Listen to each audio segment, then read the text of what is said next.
Welcome, Pewter Report readers, listeners, and viewers to another edition of the Pewter Report podcast. I am not Matt Matera. I am Josh Capo of Pewter Report, and joined with me is our Uber intern, Adam Slavon, the fantastic, wonderful, superb gentleman who, despite his love of Aaron Rodgers, we still like him. So, Adam, how are you this evening? I'm doing very well, and I appreciate all the wonderful adjectives used to describe me. I would say likewise to you.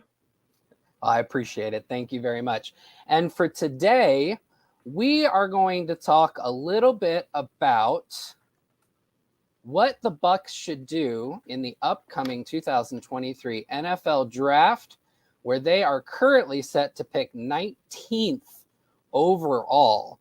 And it's just kind of a weird place to pick, don't you think, Adam? I mean, you're not in the top echelon where you can really get that dude, but you're not really at the bottom end where you maybe think to move back and get some extra picks, or do you?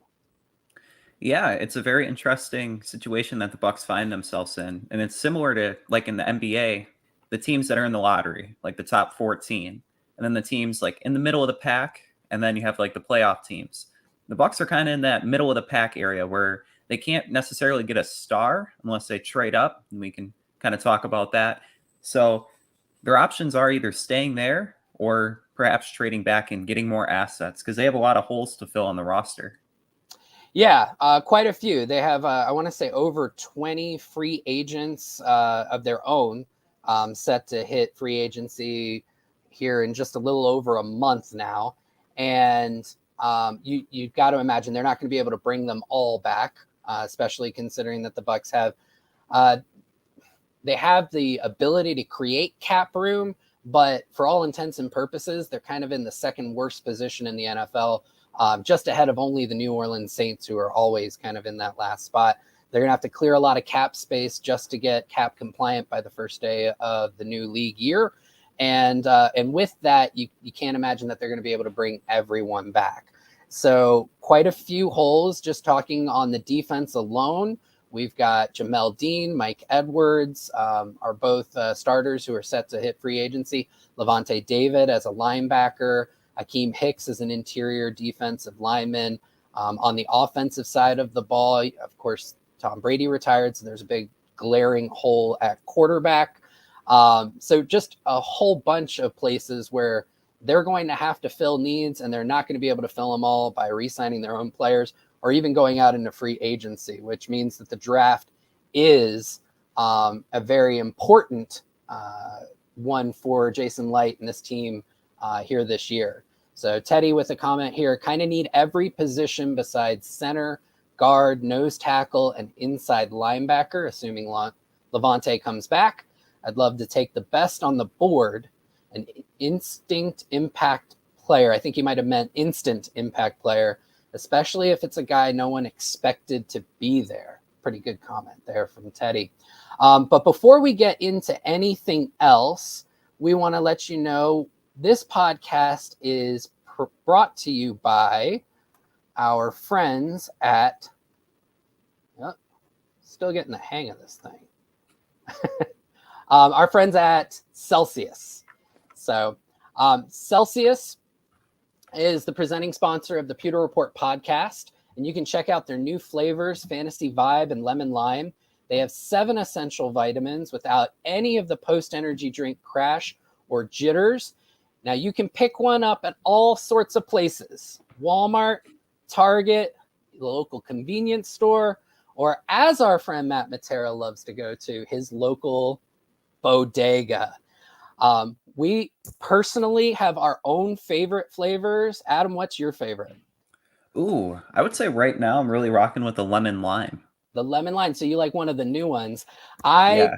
am a classic Arctic peach kind of guy. I love the vibes that it gives me. And the cool thing about Celsius is that they give you so many different flavors to choose from. Everybody's going to find their own favorite. So you can go to your the Celsius store locator on their website, type in your address, and it'll tell you exactly where you can find your nearest Celsius. And then if you want more, best way to get it do the subscribe and save and get a Celsius in bulk at Amazon.com. Have it sent to you weekly, monthly, quarterly. You can set it up whenever you want. So with that, Adam, let's just kind of start with, what if the Bucs stay at 19? What if they decide, you know what, we had a lot of luck with OJ Howard a few years ago at 19, and we're going to try and do it all over again? Who are some players that you think that they could potentially target at number 19 in this upcoming draft? Yeah, so kind of branching off of Teddy's comment, great comment.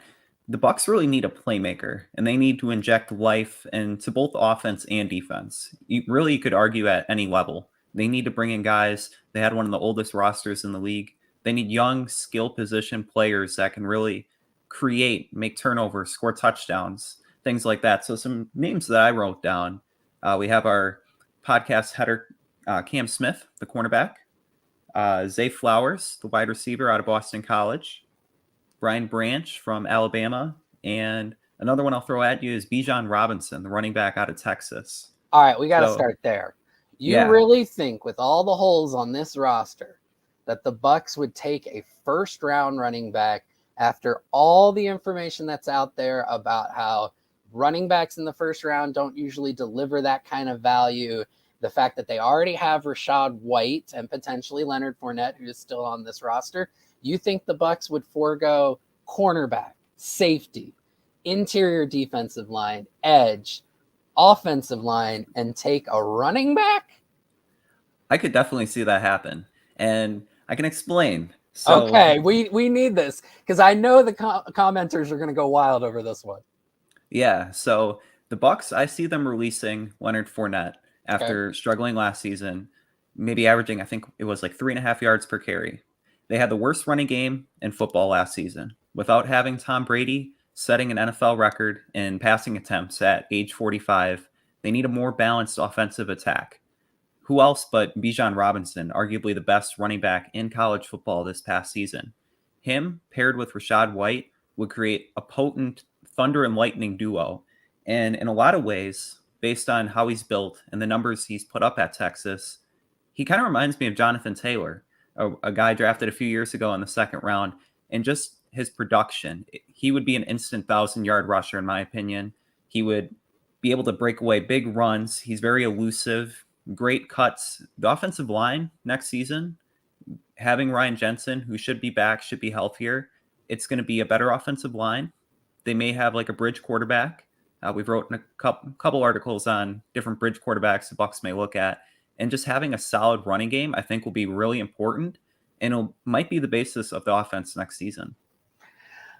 I see what you're saying in terms of, they'll, especially with Todd Bowles at the helm, I know that they want to get better in terms of their running game. I just worry about the lack of value there. I'm not saying that Robinson isn't worth a first-round pick. I just got done with his tape study myself last night. Came away extremely impressed, and I do have a first-round grade on him. My thing is, just for those viewers who are saying, well, first round, he was going to be, like you said, an instant impact starter. Absolutely. I worry about the value there, the value that you're going to take away from Rachaad White by putting him in there, and the opportunity cost, right? Because he's not the only really good running back in this draft. And I think that there's a lot of value to be had later on that you could still pair with Rachaad White and get what you're looking for out of that running game without using that premium pick on Robinson. Now, there was another name that you mentioned that I think let's dive a little bit deep into. I would love it if he was there at 19. I'm just not sure if he's going to be there. But talk to me a little bit about how you feel about Brian Branch. Yeah, so Brian Branch, I think, in my opinion, he would probably be taken by the Patriots at 14. He just seems like kind of a Patriots-style player and how versatile he is. Mm-hmm. He kind of reminds me of Antoine Winfield in the way that he could be utilized as a slot cornerback, as a safety. He had a couple sacks last year at Alabama and just being really versatile. With the Bucs having 4 safeties hit free agency, along with Jamel Dean and Sean Murphy-Bunting, they need secondary help. And what better way to maybe get another utility knife in the back end with Brian Branch? And I like him a lot. He does everything well. He rated really good in coverage and tackling. I think he only missed 4 tackles like all season. So curious to hear your thoughts. Yeah, I really liked what limited amount I've seen of him. I agree with you. I know Scott Reynolds. It's funny, the comp you just gave him in terms of kind of the next Antoine Winfield Jr., that's exactly what Scott said to me earlier today. So a lot of people seem to find that that comp there, and it's a great comp to have, right? If you have 2 Antoine Winfield Jr.'s on the field, your defense has a good chance of being at the very least solid, right? So Branch, I think the cool thing is with Bowles' defense, you don't really have your traditional strong safety and your traditional free safety. And I think both him and Winfield can kind of move interchangeably between those 2 spots. So I like it. I think that he'd be an impact player. For me, the position that I kind of have started scouting for the upcoming draft, because I do think that there's going to be a big hole there, is cornerback, right? So I've gotten a chance to look at a few corners. I haven't gotten through the entire class, but one guy who I would love for the Bucs to take, I think he could be that instant impact player, especially because I don't foresee the Bucs re-signing Jamel Dean. Okay, I've done a kind of a contract comp for him where I think his contract's going to land.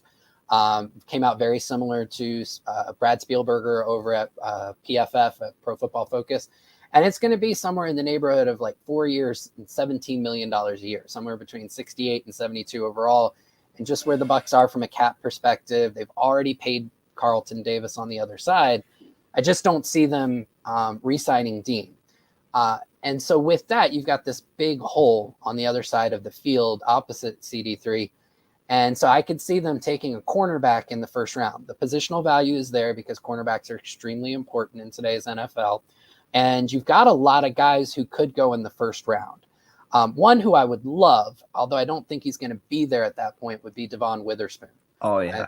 I mean, he is just absolutely nuts.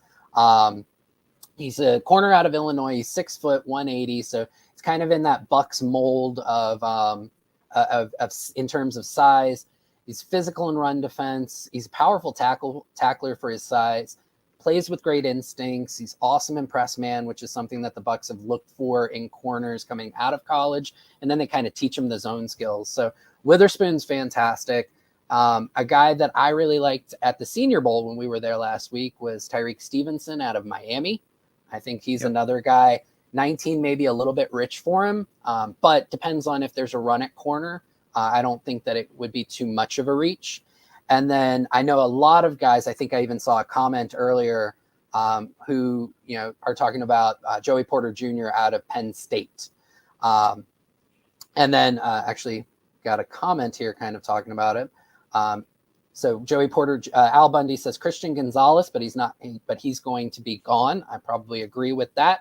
Gonzalez out of Oregon, I believe, and then Joey Porter Jr. out of Penn State. So I think cornerback's a really great position because I think there are going to be a lot of guys available at 19 where it'll be a good pick.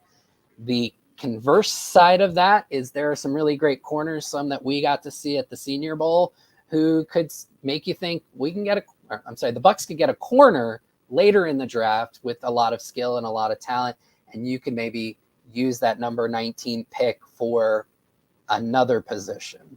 So who are some of the guys you saw maybe a little bit later in the draft that you were able to view at the Senior Bowl who you really liked?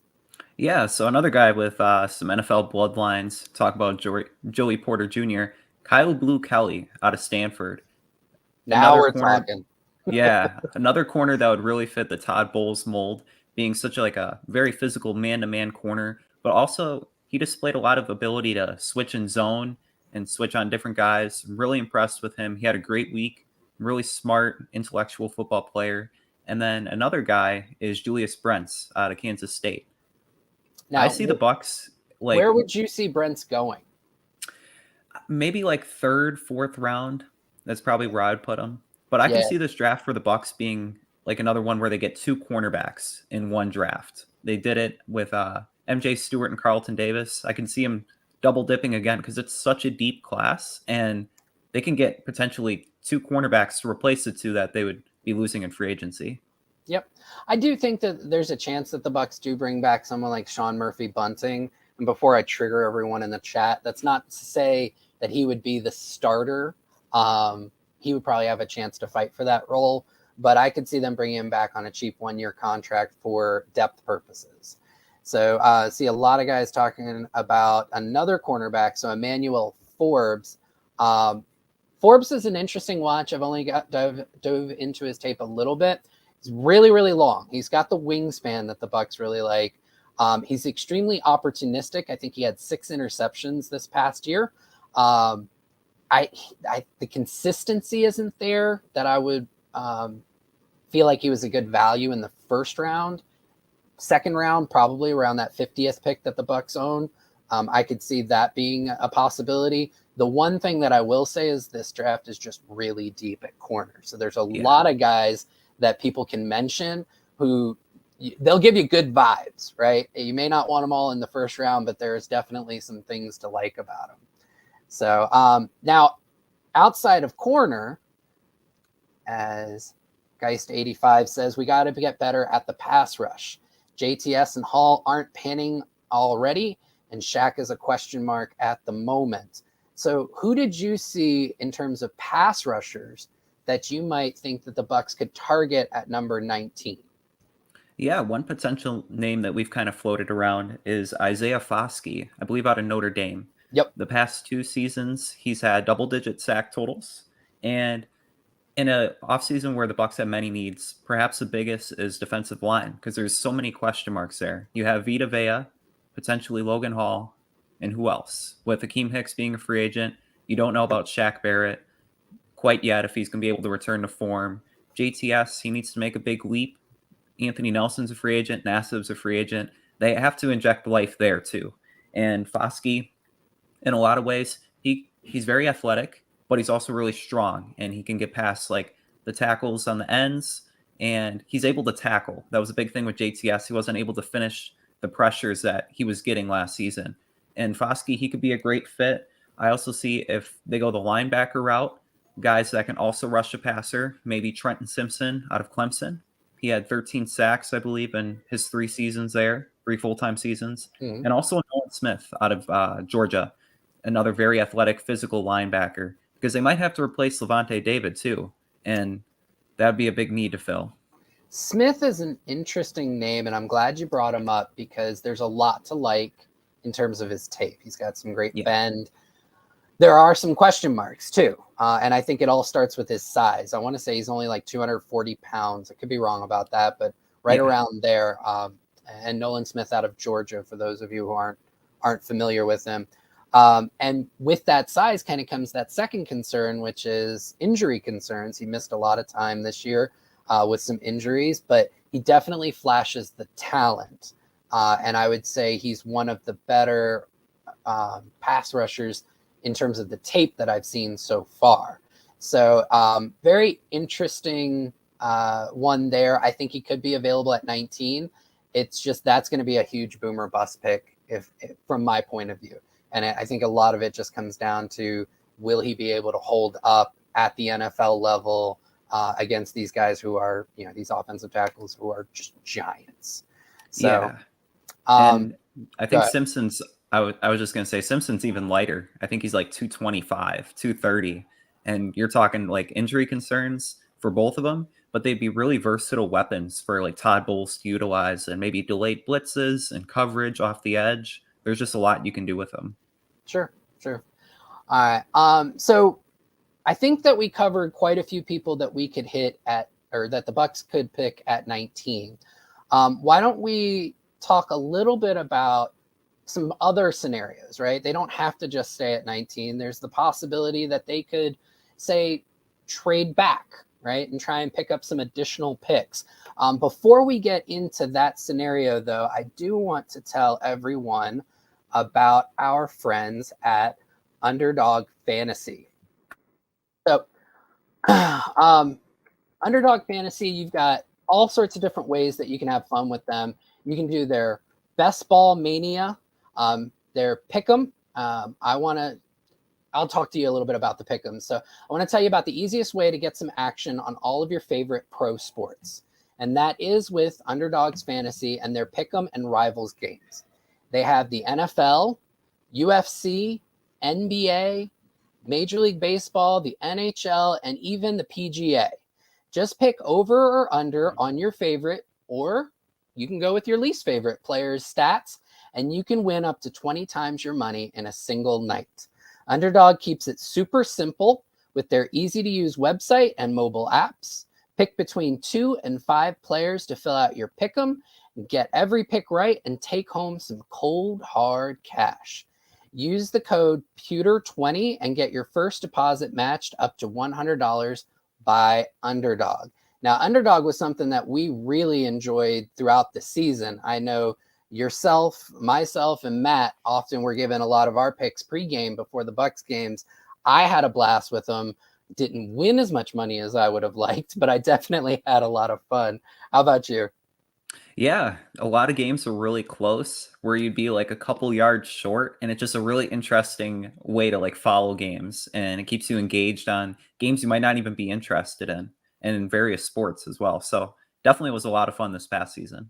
Yeah, I enjoyed it a lot, and I'm looking forward to doing it again when Major League Baseball season starts up. So Adam, we talked a little bit about the Bucs picking at 19 and some potential targets. Let's discuss the possibility of them trading back. What would you look for? What range would you want the Bucs to trade back for? Where do you think they can find the best value?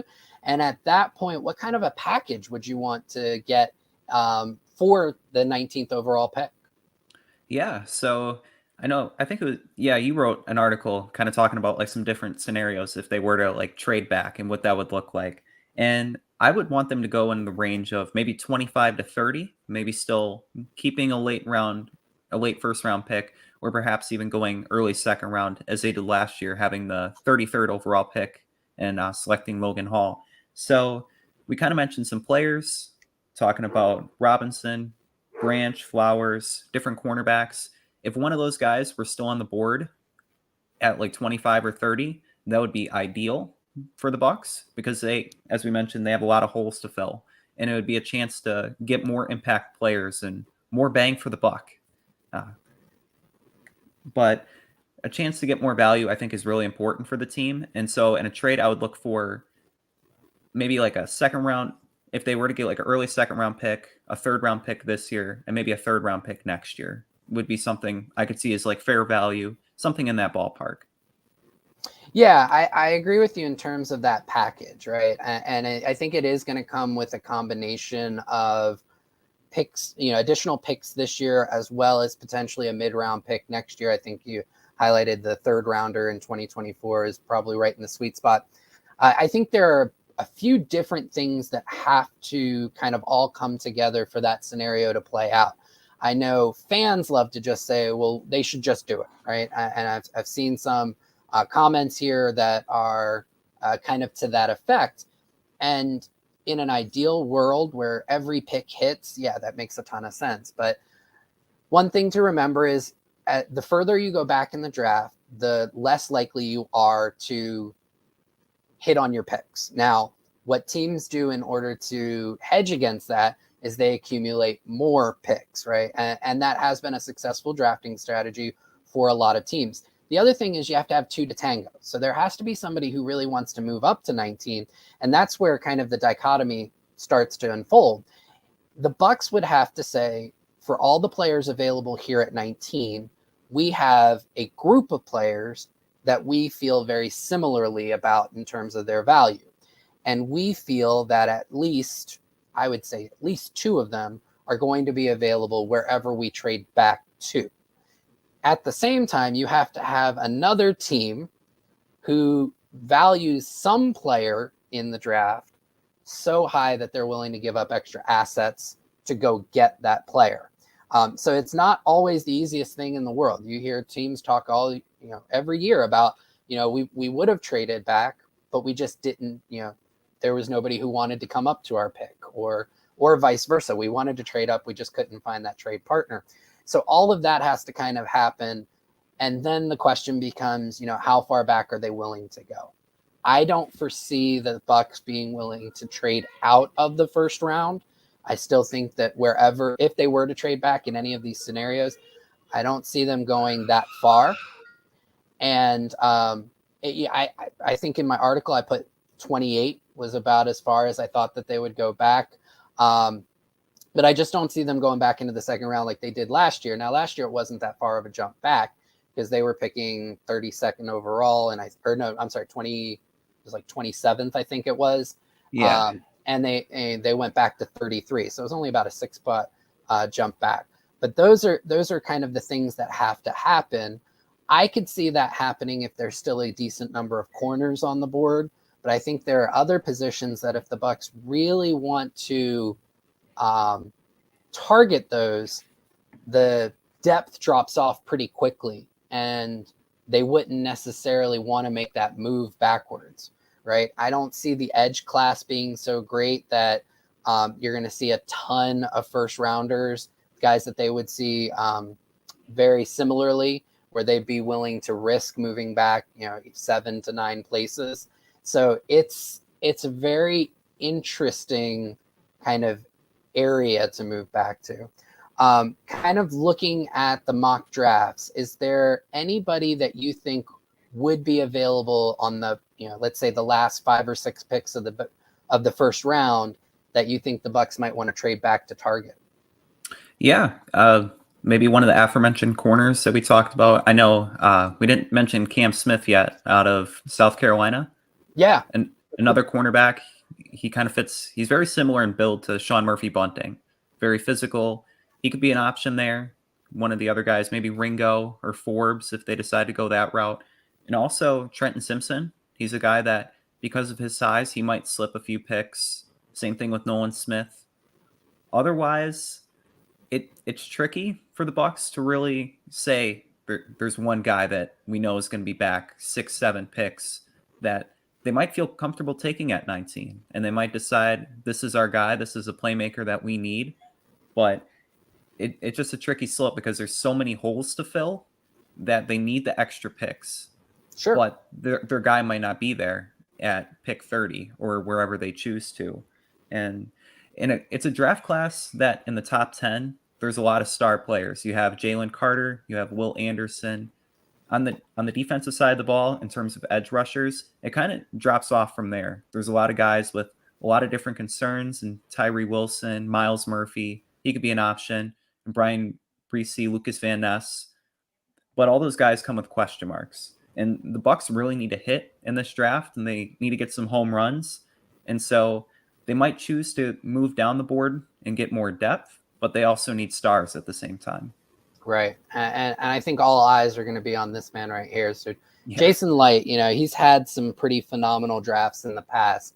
I know he's come under criticism over these last couple of seasons or a couple of drafts because you haven't seen the instantaneous impact that he kind of set the precedent with in 2020 when he went back to back with fantastic picks between Tristan Wirfs, who's kind of turned himself into a top 2 right tackle in the NFL, and Antoine Winfield Jr., who's quickly ascending the lists of the top safeties. And so he kind of set that standard.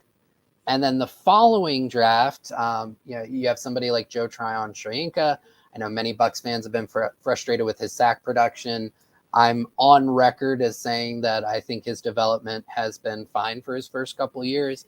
And on a snap-to-snap basis, he's doing all the things that you would want out of a guy who's trying to word this correctly in my head here, based on the reasonable expectation of his career arc, considering that he missed his last year of college due to COVID. Then in his first year, he wasn't a full-time starter, and they kind of moved him around the line. Seeing that jump from year 1 to year 2 on a snap-by-snap basis, I was very happy with his performance, and I think he stands to take another step forward here in year 3 and hopefully quell some of those doubters. But you have that. And then Logan Hall, by any objective measure, had a very disappointing rookie season. So with all of that kind of permeating over the last few years, all eyes are going to be on Jason Licht to see how he can fill this roster and fill all these holes through the draft. I guess my last question for you in this scenario, where the Bucs trade back, I think the big pick that they would probably pick up in the immediate would be that extra third rounder, right? So we give the Bucs 2 third rounders to play with. So thinking at the depth portion there, what position, or do you have some players kind of in your mind that you might want the Bucs to target in the third round there? Yeah, in the third round, if they were to get a late first round pick, like some guys later on the board, we mentioned Kyle Blue Kelly and Julius Brents. Those could both be options in the second and third round. Another guy who impressed during the Senior Bowl week was Tyjae Spears. If they don't want to invest maybe a first round pick in a running back, a third round pick in a running back isn't too bad. And that's where you find a lot of the value, where you find guys like Jonathan Taylor that were selected late second round, early third round, and also wide receiver. There's a lot of really talented wide receivers that we watched this past week at the Senior Bowl, and I'm trying to think of guys who would be like second or third round wide receivers. I think Dontavian Wicks had a really solid week at the Senior Bowl. I think that would probably be a good projection for him. Jalen Reed could be a guy in the second. I don't know if he drops all the way to the third there. Maybe but Tank Dell. Possibly, although that would break a pretty big mold that the Bucs have had in terms of at least their premium draft assets, because Dell is very, very slight of frame. Yeah. He plays big, which is really cool. I mean, he gets up there and he high points the ball as well as anybody his height can. And the biggest thing with Dell is when you get that open, you typically don't have to worry that much about how big the guy is that's covering you, right? Yeah. So I think those are some pretty interesting spots there. One guy I would love for the Bucs to target, I am going to follow our mantra of just referring to him as AA, the defensive tackle out of Northwestern. He really popped for me at the Senior Bowl. A little bit on the undersized. I want to say he was around 275, 280 as a 3 technique out of Northwestern. He played a little bit on the edge as a defensive end, but he showed amazing strength and leverage, was stout against the run, and he was getting quite a few rushes where he was shooting the gap and just really playing with a lot of leverage and getting into the backfield. So some really awesome reps from him at the Senior Bowl that kind of stood out. Tony Saylor, I like this comment here. I don't watch college football, so I have no idea who any of these players are. Well, that's why you come to the Pewter Report podcast, Tony, to get yourself familiar with some of these guys. So when the draft comes up and they're selected, you're going to have at least a little bit of familiarity with them. So we appreciate you coming on here and getting informed by myself and Adam here. So I think the last scenario that we should probably talk a little bit about is, well, the Bucs could stay at 19. They could trade back. I think this is the one that's going to get a lot of people talking. What happens if they trade up? How far can they go up? And who would they target if they do? But before we talk about that, I want to tell you a little bit about my friends over at Pin Chasers. So Pin Chasers is a great night out with friends and family. They have different deals every night of the week, from all-you-can-eat pizza to all-you-can bowl and dollar beers. The food is underrated, and they serve brunch on weekends. God, that sounds so good right now. If you want to host a birthday party for your child, they also have an arcade area so the kids can bowl and play video games. It's a great spot to host a company event. Go to pinchasers.net and you can see what's the best day that they have for you. Now, I live up in the Atlanta area, so I am very unfortunate in not having a Pin Chasers near me. However, as you and I talked about when we were in Mobile last week, I will be down in Tampa most likely in April. One of the first spots I plan on hitting is Pin Chasers because A, I love to bowl, and B, the only thing I love to do more than bowling is eat, and Pin Chasers will have me covered on both. Yeah. So Adam, do you think A, the Bucs may trade up from 19, B, how far up do you think they can go, and C, why would they do it? who out there could be worth a trade up and the extensive draft capital that it would require? I think one guy that we've seen a lot of, there's people that are very high on him, and people that think he's another Malik Willis, and that would be Anthony Richardson, another Florida quarterback. You're going And straight there, aren't you? I'm going straight there. And there's been a lot of talk. He's been rumored to go to the Panthers at 9, right? So let's say the Bucs want to trade up to 8. Who's at 8? The Atlanta Falcons. I don't see two division rivals really trading with each other. It happened last year. It happened last year, but Detroit and Minnesota, they've worked out a deal with each other. And I want to say, what was it, 2 years ago? Didn't the Giants and the Eagles get together to screw over Jerry Jones? And by screw over, I mean he ended up getting Micah Parsons. So I don't think he's too upset about it. So, yeah. But I get what you're saying. It's not a usual trade. It's not a usual trade, and in such a competitive division, I don't know if teams would be really wanting to help each other in finding their quarterback of the future, if that's what it ends up being. And so in that case, I think 3 quarterbacks get taken in the top 7 in Stroud, Young, and Levis. Those aren't really on the board for the Bucs unless they're willing to do a draft day style trade where they trade first round picks for 3 consecutive years. But oh my goodness. Great Kevin Costner reference. Yeah. So if Richardson, he slips past 9, I could see the Bucs definitely trading up for him. But just having so many holes on the roster, unless there's a guy like Witherspoon or Brian Branch that they really want, I don't see them really trading up. Yeah, I agree with you that I think the only position that they trade up for would be a quarterback. You know, I think it's chalk to talk about Stroud and Young just absolutely not being there. I think those are probably top 4 guys. Levis is interesting because much like Anthony Richardson, if you were to look at a lot of, I would say the draft community in terms of fans, there's a whole lot of love and hate for him, right? He had a lot of turnovers at Kentucky last year, and that scares a lot of people off. But in terms of he's got the build, he's got all of the physical traits that you would want. He's definitely not afraid to kind of put himself out there as a leader. I don't know how many people he's going to get to put mayonnaise in their coffee or eat bananas with the peels on. But he's at least not afraid to put himself out there that way. But I don't know if it's a guarantee that Levis is gone by, say, 9, right? There's a possibility that he may still be there. Now, there are a lot of quarterback needy teams, and teams every year talk themselves into traits and saying, we've got to go get this guy. We saw it a couple of years ago with Zach Wilson, out of BYU. He went to the Jets. I want to say it was it number 2 overall, right? Yeah.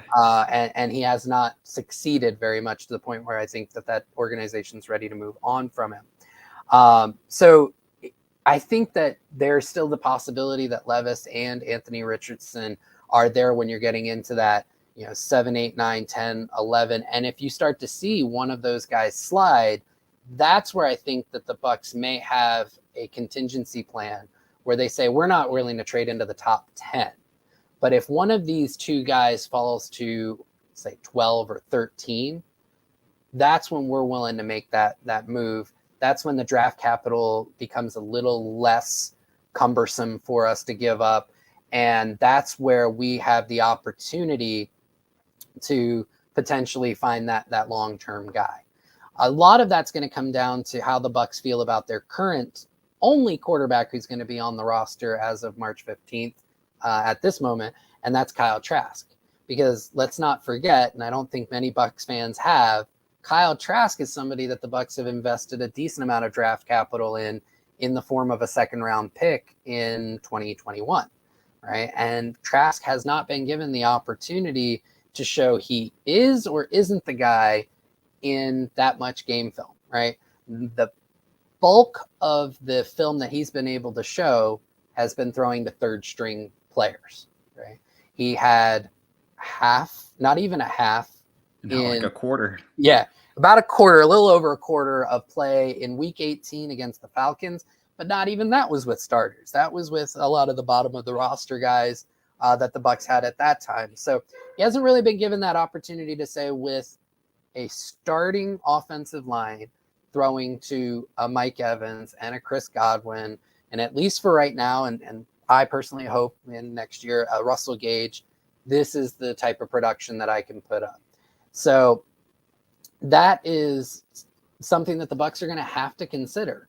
And if they say, you know what, we don't have enough faith in Kyle Trask, and all of a sudden an Anthony Richardson or a Will Levis is starting to move down to 12, 13, 14. We've seen Jason Licht move up 1 or 2 spots, very small, in the first round. He did it in 2020 to go get Tristan Wirfs. So if they believe one of those 2 guys is the guy, or either of them is the guy and one of them slipping, I could definitely see the Bucs potentially making that move, depending on the draft capital that it would require. And we saw a team do that just a couple of years ago with Justin Fields, right? Yeah. Fields was consistently mocked as a top 5, top 10 guy, right? When, especially around this time of the draft cycle, it was Trevor Lawrence, Justin Fields, Mac Jones. Jones was a little bit further. I think it was those 2, and then it was Wilson, right? Those were kind of the top 3, and then there was how much belief is there in Mac Jones, and then the potential of Trey Lance, right? And then as the draft cycle kind of went on, it became Lawrence and Wilson, and then all of a sudden, with the 49ers' interest in Lance, he started jumping up, and by the time you get to the draft, Justin Fields slid out of the top 10 to where the Bears felt very similarly kind of to this scenario that I'm putting forward. I think they were sitting in like the low 20s at the time, around 21, and they said, well, we're going to move up. We're going to grab a sliding Justin Fields. So it's definitely a possibility. Do I think it's a likelihood? No, because I don't think it's likely that Levis falls that far. I don't think it's likely that the Bucs are willing to give up that kind of draft capital, but it's a non-zero chance. That's for sure. I guess I'll kind of leave it with this, and I want to get your opinion. Out of these 3 scenarios, which do you think is the most likely to happen? And if it were to happen, what would be your dream scenario in terms of who the Bucs end up selecting with whatever plan? Try and keep it realistic. Like, I don't want you having them trade back to the second round and getting CJ Stroud. That doesn't seem very likely. But just in terms of likelihoods. Yeah, I'll throw 2 options. So if they stay at 19, dream scenario, I think Brian Branch is a perfect fit for Todd Bowles, his secondary, and just filling a lot of gaps there with so many pending free agents. Now, if the Bucs were to trade back to, let's say, 25, 27, Bijan Robinson, the value is just, for running backs like him, only come around every few years. So I would say take Bijan Robinson, maybe get a late 2nd round, early 3rd round pick. Take a guy, if they don't get Kyle Blue Kelly at 50, maybe take him a little later, get another impact player, maybe tight end. We didn't mention tight end. There's a lot of great tight ends. It's a deep class. You got guys like Luke Musgrave out of Oregon State. You have Dalton Kincaid out of Utah. Maybe one of those guys falls. And just getting more impact players there. So I would say either Brian Branch at 19, if he's there, take him. If they want to trade back, Bijan Robinson, maybe get another impact player. Gotcha. So in terms of likelihood, I think 19 is staying at 19 is the most likely scenario. And that's the tough thing for me. I'm very early into my eval process, and there's nobody that I think will be at 19 who I think could be a Bucs target and that I think they'd get great value for. It's just such a tough spot of part of the draft. It's far enough outside of the top 10 that you don't feel confident that you're getting like a dude, right? But it's not so far back that whoever you're taking in that spot, you're like, it almost feels like a reach, right? It's just a spot that feels like a reach for whoever's available. So I agree with you, Brian Branch. I feel good about that if he were there at 19. I don't think he is. I think he'll be off the board by then.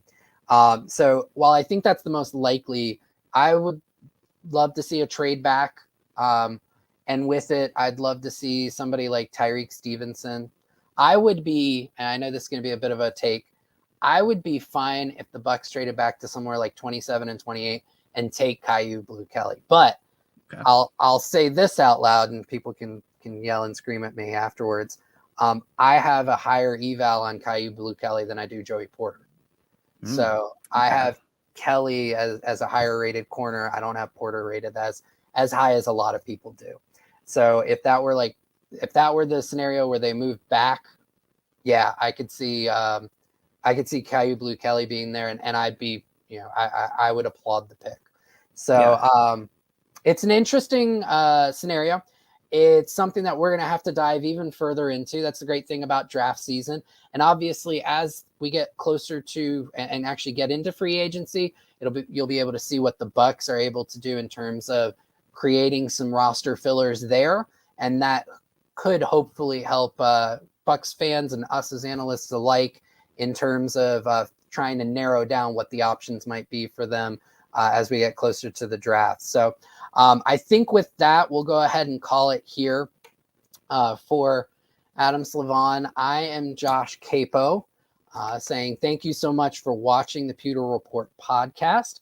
And we will see you. We don't have one tomorrow. So we will see you on Monday. Until then, have a great weekend, everybody. Out.